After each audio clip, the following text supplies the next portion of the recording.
आखिर मैं दुल्हन हूँ किसकी, एक प्यार भरी कहानी। सुशीला, आज मेरी मीटिंग है, बताया था ना। फिर ये नीली शर्ट क्यों निकाल दी है तुमने? सफ़ेद शर्ट निकालो, वो नई है और नीली वाली पुरानी हो गई है। प्रदीप, मुझे लगा कि ब्लैक पैंट में नीली शर्ट अच्छी लगेगी।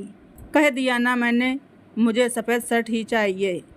प्रदीप ने इतनी ज़ोर से कहा कि सुशीला घबराकर शर्ट निकालने चली गई। प्रदीप के निकल जाने के बाद सुशीला उदास होकर सोफे पर बैठ गई। क्या हुआ बहू, परेशान दिख रही हो? ससुर जी ने पूछा। पापा जी, आपको नहीं लगता कि प्रदीप दिन ब दिन गुस्सा कुछ ज़्यादा करने लगे हैं, जबकि पहले ऐसे नहीं थे? हाँ बहू, मैं भी देख रहा हूँ, आजकल कुछ ज़्यादा ही बात बात पर गुस्सा हो जाता है। अब वह जिद्दी, मतलब यही खाऊंगा, यही पहनूंगा, यही करूंगा। ऐसा तो वो कभी नहीं था। सूरज जरूर जिद्दी था, पर प्रदीप तो हमेशा शांत रहने वाला था। वरना क्या मैं अकेले दोनों को पाल पोस सकता था? कोई बात नहीं, मैं उससे बात करूंगा। ससुर जी भी सुशीला से सहमत थे। सुशीला ने घर का काम करने के बाद सोचा, थोड़ा प्रदीप से बात करके उन्हें बाहर ले जाकर देखती हूँ। शायद उनका मूड अच्छा हो जाए या फिर उनका गुस्सा करने का कारण ही पता चल जाए। हेलो प्रदीप, क्या आप फ्री हैं? आपकी मीटिंग हो गई है क्या? बोलो ना, अभी अभी ख़त्म हुई है, अभी आधे घंटे फ्री हूँ। प्रदीप की आवाज़ एकदम शांत और मधुर थी। मैं कह रही थी, बहुत दिनों से हम कहीं बाहर नहीं गए घूमने। आप थोड़ा जल्दी आ जाते तो घूम भी लेते और थोड़ी शॉपिंग भी कर लेते। सुशीला ने कहा। पहले ये बताओ, शॉपिंग करना है या घूमना है? थोड़ा गुस्से में प्रदीप बोला। क्यों, दोनों नहीं कर सकते साथ में? नहीं, अगर सिर्फ घूमना है तो मैं तैयार हूँ, और शॉपिंग करनी है तो अपनी सहेलियों के साथ चली जाओ। और वीडियो कॉल पर मम्मी जी, भाभी जी और बहनें तो होंगी ही। कहकर प्रदीप ने फ़ोन काट दिया। प्रदीप की नाराज़गी का पता सुशीला को चल गया था। दरअसल सुशीला के ससुराल में उसके ससुर, पति और देवर ही थे, और शादी को भी ज़्यादा वक्त नहीं हुआ था। ससुर देवर भी बहुत अच्छे थे और प्रदीप तो एक अच्छा पति था ही। घर में माँ बहन नहीं थी, पर सुशीला के आ जाने से सबको बहुत अच्छा लगने लगा था। सब अपनी अपनी ओर से सुशीला को खुश रखने की कोशिश करते। प्रदीप अक्सर सुशीला को घुमाने ले जाया करता, खुशी खुशी उसकी पसंद की चीज़ें खरीदवाता। सुशीला की शादी के 2 साल बाद सुशीला के भाई की शादी थी। 10 दिन पहले ही सुशीला को जी भर कर शॉपिंग करवाया था प्रदीप ने, और सारे कपड़े खरीदने में, पसंद करने में उसकी मदद भी की थी। खुद सुशीला ने भी अपने लिए ढेर सारे कपड़े खरीदे, प्रदीप की ही पसंद के। खुशी खुशी सब सामान लेकर अपने मायके पहुंची सुशीला, पर सबको कीमती होते हुए भी वो कपड़े उतने पसंद नहीं आए। यही नहीं, उसकी एक सहेली ने भी हल्दी के फंक्शन में उसे टोक ही दिया। क्या सुशीला, तेरी पसंद को क्या हो गया है? कैसा लहंगा पहन रखा है, कुछ ढंग का पहन लेती।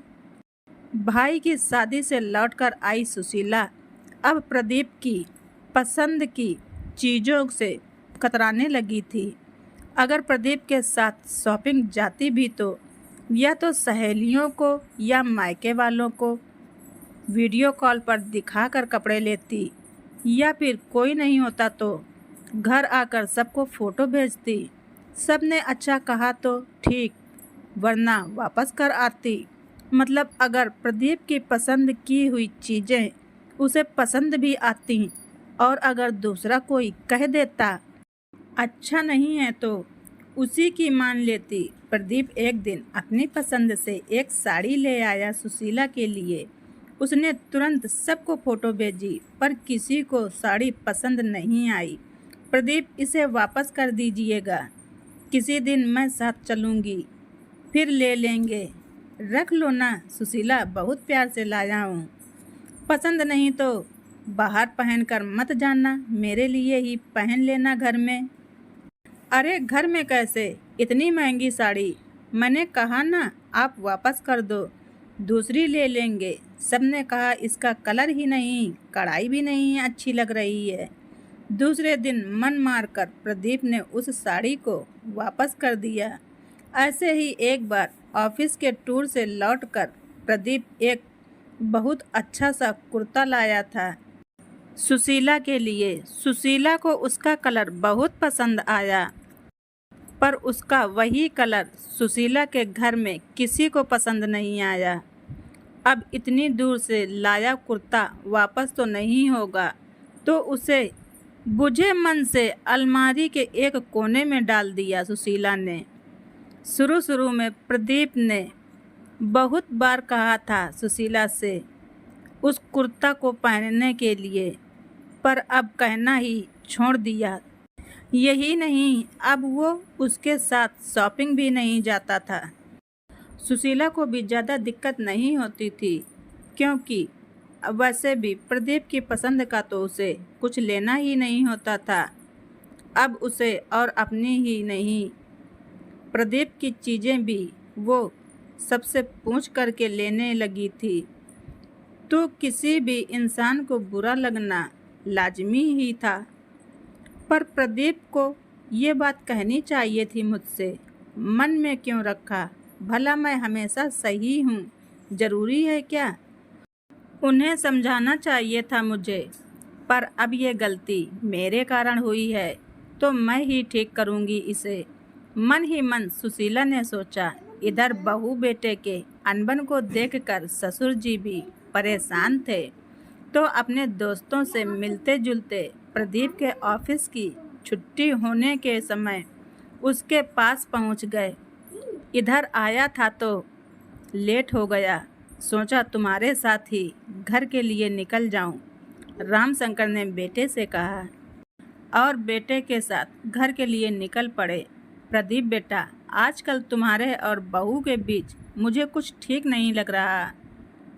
मैं नहीं जानता कि क्या कारण है, और गलत कौन है और सही कौन है, पर मैं तुम्हारे निगाह से ही बात करता हूँ।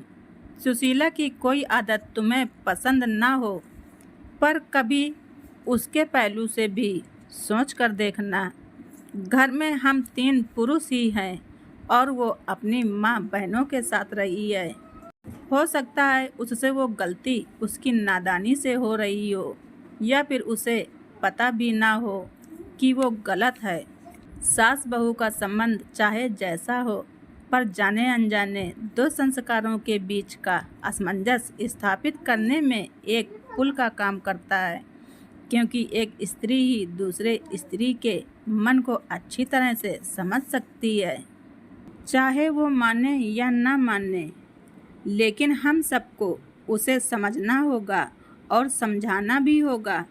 इस तरह से कहाँ सोचा था अब तक मैंने पापा, और शायद गलती मेरी ही थी। अपनी पसंद किसी पर थोपना और नहीं मानने पर नाराज़ हो जाना तो गलत है ना। पर मुझे लगता था कि वो अपनी सहेलियों और घर वालों की पसंद मान सकती है, तो मेरी पसंद क्यों नहीं? तुमने कभी बात की उससे इस विषय पर? नहीं तो बात करो और समझाओ। झगड़ा करने से, मुंह फुलाने से और ताना कसने से समस्या का हल नहीं निकलेगा। बात करने से समस्या हल होती है। रामशंकर से पूरी तरह सहमत दिखा प्रदीप। तभी रामशंकर को थोड़ा बाहर ही अपना एक दोस्त दिख गया, तो वो वहीं उतर गए। बेल बजाते ही सुशीला ने झट से दरवाज़ा खोला, और उसने वही कुर्ता पहन रखा था जो प्रदीप ऑफिस टूर से लाया था। हल्के मेकअप में वो बहुत सुंदर लग रही थी। श्रीमती, आज तो आश्चर्य हो गया। वो छोड़ो, आप ये बताओ कैसी लग रही हूँ? बहुत सुंदर। मेरा तो दिल खुश हो गया। शॉपिंग करने चलें? बिल्कुल चलेंगे।